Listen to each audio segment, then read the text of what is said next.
एक ऐसा विषय जो हर देशवासियों के लिए बहुत जरूरी होता है। क्या होता है ये बजट और क्यों इतना इम्पोर्टेंट? चलो देखते हैं असल में ये बजट होता क्या है और कैसे काम करता है। बजट एक फाइनेंशियल प्लान है जो एक देश की गवर्नमेंट बनाती है अपनी इनकम और एक्सपेंडिचर को मैनेज करने के लिए। इसमें बताया जाता है कि गवर्नमेंट कितना पैसा कमाएगी और कितना खर्च करेगी आने वाले फाइनेंशियल ईयर।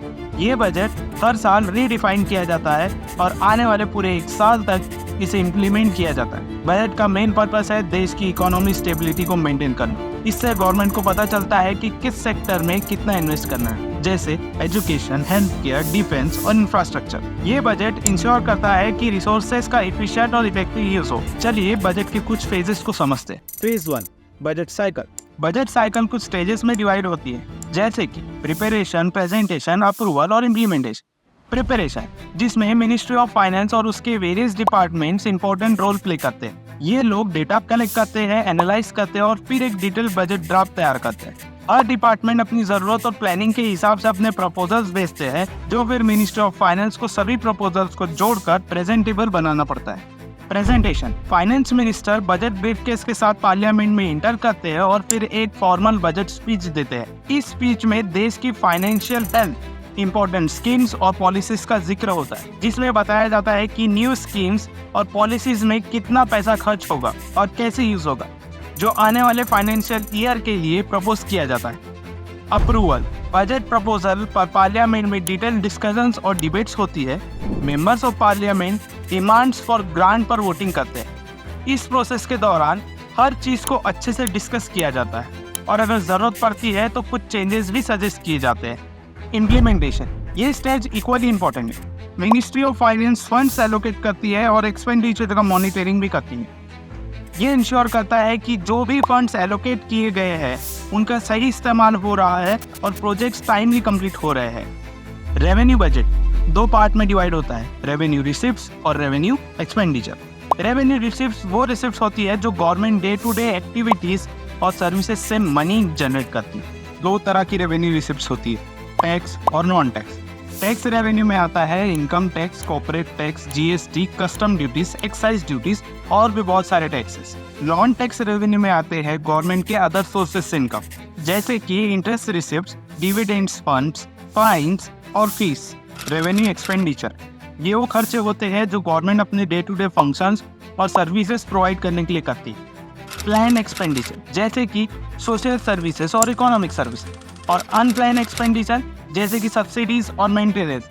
अब बात करते हैं कैपिटल बजट। कैपिटल बजट में आता है कैपिटल रिसीव्स और कैपिटल एक्सपेंडिचर। कैपिटल रिसिप्ट्स में गवर्नमेंट के लोन्स, डिसइन्वेस्टमेंट से आने वाली इनकम और अदर बोरोइंग्स इंक्लूडेड होते हैं। एक एग्जांपल के तरीके से समझते हैं। एक कंपनी है अल्फा, जिसने अपनी पुरानी मशीन बेच दी और उससे कंपनी को 50 लाख रुपए मिल गए।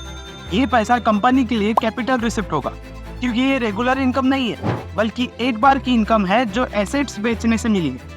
वैसे ही जो भी एसेट्स बेचने से गवर्नमेंट को वन टाइम कैपिटल गेन होता है, उससे हम कैपिटल रिसिप्ट्स बोलते हैं। कैपिटल एक्सपेंडिचर, ये वो खर्चे हैं जो लॉन्ग टर्म इन्वेस्टमेंट और इंफ्रास्ट्रक्चर प्रोजेक्ट पे लगाए जाते हैं, जैसे कि ब्रिजेस, हाईवे, स्कूल्स और हॉस्पिटल्स। ये इन्वेस्टमेंट फ्यूचर ग्रोथ और हमारे देश की डेवलपमेंट के लिए जरूरी है। टैक्सेस 2 प्रकार के होते हैं, डायरेक्ट टैक्सेस और इनडायरेक्ट टैक्स। डायरेक्ट टैक्स वो टैक्सेस होते हैं जो डायरेक्टली हमारे इनकम और प्रॉफिट पर लगते हैं। सपोज एक कंपनी है, अगर कंपनी ने 10 करोड़ का प्रॉफिट कमाया है तो उस 10 करोड़ में से 25 से 30% गवर्नमेंट को देना पड़ेगा, जो कि लगभग 2.5 करोड़ से 3 करोड़ के आसपास होता है। ये पैसा जो कंपनी गवर्नमेंट को देती है उसे हम कॉर्पोरेट टैक्स कहते हैं। इनडायरेक्ट टैक्सेस, ये वो टैक्सेस होते हैं जो गुड्स और सर्विसेज के कंजम्पशन पर लगते हैं, जैसे कि जीएसटी। जीएसटी एक इनडायरेक्ट टैक्स है जो इंडिया में 1 जुलाई 2017 को इम्प्लीमेंट हुआ था। ये एक सिंगल टैक्स सिस्टम है जो पुराने मल्टीपल टैक्स सिस्टम को रिप्लेस करता है। मान लीजिए कार्तिक एक मैन्युफैक्चरर है जो टी शर्ट बनाता है। कार्तिक ने टी शर्ट बनाने के लिए रॉ मटेरियल खरीदे 1000 रुपए में, और मान लो रॉ मटेरियल पर जीएसटी रेट है 18%, तो कार्तिक को 1000 रुपए के ऊपर 18% जीएसटी मतलब 180 रुपए देने पड़ेगी। टोटल कॉस्ट हुआ 1180 रुपए। अब कार्तिक ने अपने टी शर्ट्स बना के होलसेलर सौरभ को बेचने का डिसाइड किया 2000 रुपए में। सौरभ को टी शर्ट के ऊपर 12% जीएसटी देना पड़ेगा, तो सौरभ को 2000 रुपए के ऊपर 240 रुपए देने पड़ेंगे। टोटल कॉस्ट हुआ 2240 रुपए। फाइनली सौरभ ने टी शर्ट रिटेलर विक्की को बेच दिए 3,000 रुपए में। अब विक्की को 3,000 रुपए के ऊपर 360 रुपए 12% जीएसटी के साथ देने पड़ेगी, तो टोटल कॉस्ट हुआ 3,360 रुपए। इसी तरीके से हम जब भी कोई चीज खरीदते हैं तो हमें हर स्टेज पर जीएसटी लगता है।